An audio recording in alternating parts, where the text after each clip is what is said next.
And when it came to the Oscars, Tombstone wasn't nominated for anything, which is a shame because I think Val would have won Best Supporting Actor. Why wasn't Tombstone nominated for any Oscars? Well, it's one of a few reasons. It was very troubled production in the early 90s. It was going over budget. It was taking a long time. It was originally written by Kevin Jarre, and Kevin Jarre was on the site to direct. He ended up getting fired like in the middle of filming. Like up until this point, Kevin Jarre was just a screenwriter, and this was going to be his first like directorial debut. So he wrote Navy SEALs, Glory, about the fighting Massachusetts 54th, Judgment Night, which was directed by Stephen Hopkins. He did The Jackal with Bruce Willis and The Devil's Own with Harrison Ford and Brad Pitt. But Tombstone was going to be like his first ever time in the director's chair, and it just didn't go well. They were running behind. There were production issues left and right, so they decided to fire him and bring in somebody else. Replace Kevin Jarre with this guy, George P. Cosmatos, who you guys might know from directing the movie we were talking about yesterday, Cobra with Stallone. He also directed Leviathan and Rambo First Blood Part 2.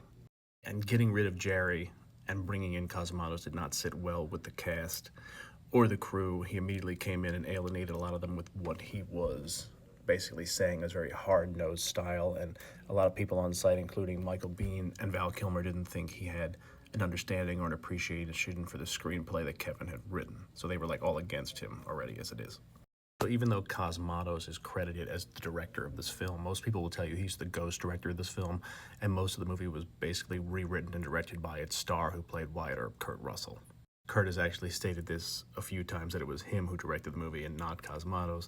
I mean, it's going to be a point of contention among people that were working on the movie itself, but that's more or less what they've confirmed, that Kurt was the driving force of the director of this film. He worked heavily behind the scenes. He helped do some rewrites and take out some subplots here and there, and he really emphasized the Doc Holliday, Wyatt Earp, their relationship and their bond. That was like his main sticking point for the movie.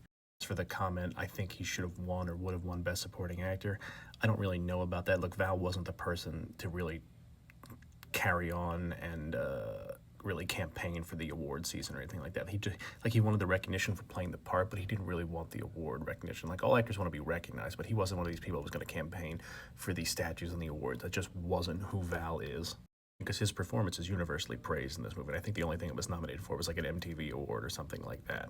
The person who ended up winning Best Supporting Actor that year at the '66 Oscars was his co-star in Batman Forever, though, Tommy Lee Jones, who played Sam Gerard in The Fugitive. Do I think that Val Kilmer's performance as Doc Holliday is better than Sam Gerard's in The Fugitive? Well, they're two different movies. But I think, just for me personally, I love The Fugitive, but I think Val's performance in Tombstone was better. Would he get the award? Probably not, but that's really why.